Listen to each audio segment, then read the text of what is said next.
America అధ్యక్షుడు Donald Trump మరింతగా పేట్రేగిపోతున్నారు. చైనాపై ఏకంగా సుంకాలను 245% పెంచుతున్నట్లు ప్రకటించారు.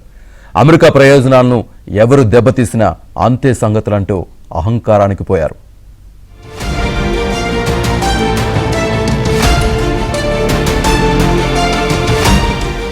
చైనా దిగుమతులపై సుంకాలను మరో 100% పెంచింది America.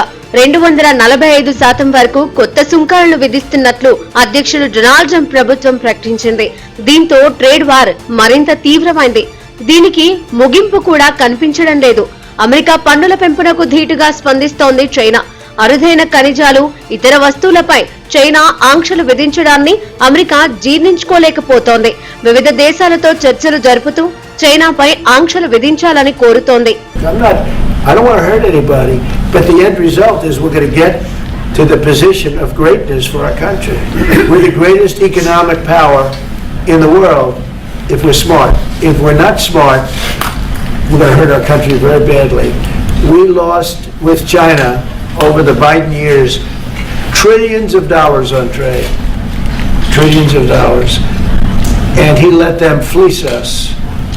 And we can't do that anymore. And you know what? I don't blame China at all. I don't blame President Xi. I like him. He likes me. I mean, you know, hey, who knows? Who the hell cares?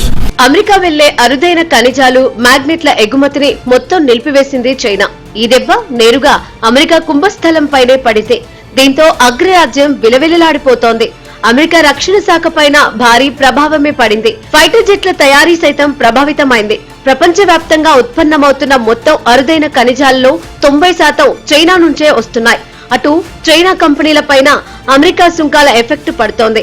Textile కంపెనీలు US కు ఎగుమతులను పూర్తిగా నిలిపివేశాయి. సుంకాల ప్రభావం వల్ల లాభాలు భారీగా క్షీణించాయి.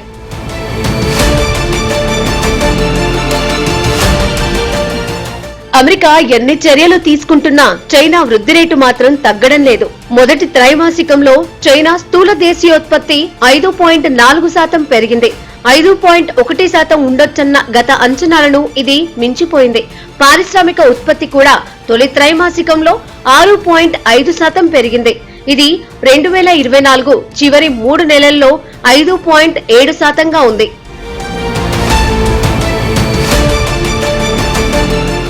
China, America రెండు దేశాలు వెనక్కి తగ్గకపోతూ ఉండడంతో ఈ వాణిజ్య యుద్ధం ఎక్కడికి దారి తీస్తుందోనన్న ఆందోళన నెలకొంది. అటు ఈ ట్రేడ్ వార్ ట్రంప్ పిచ్చి చేస్తున్న దెబ్బకు 5 ఏళ్లలో తొలిసారిగా విదేశాలకు వెళ్లే భారతీయ విద్యార్థుల సంఖ్య తగ్గింది. కెనడాకు వెళ్లే వారి సంఖ్యలో 32% తగ్గింది. ఇది 2.78 లక్షల నుంచి 1.89 లక్షలకు చేరుకుంది. అమెరికాకు వెళ్లే వారి సంఖ్య 34% పడిపోయింది.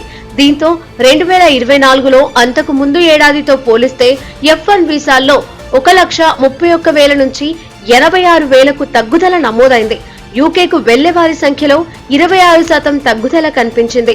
అంతకు ముందు ఏడాది 1,20,000 విద్యార్థి వీసాలు ఉండగా తాజాగా యూకే హోమ్ ఆఫీస్ లెక్కల ప్రకారం 2024 ఆర్థిక సంవత్సరంలో 88,732కు తగ్గాయి. యూరోపియన్ దేశాల అధినేతలు ట్రంప్ లాగే ప్రవర్తిస్తున్నారు.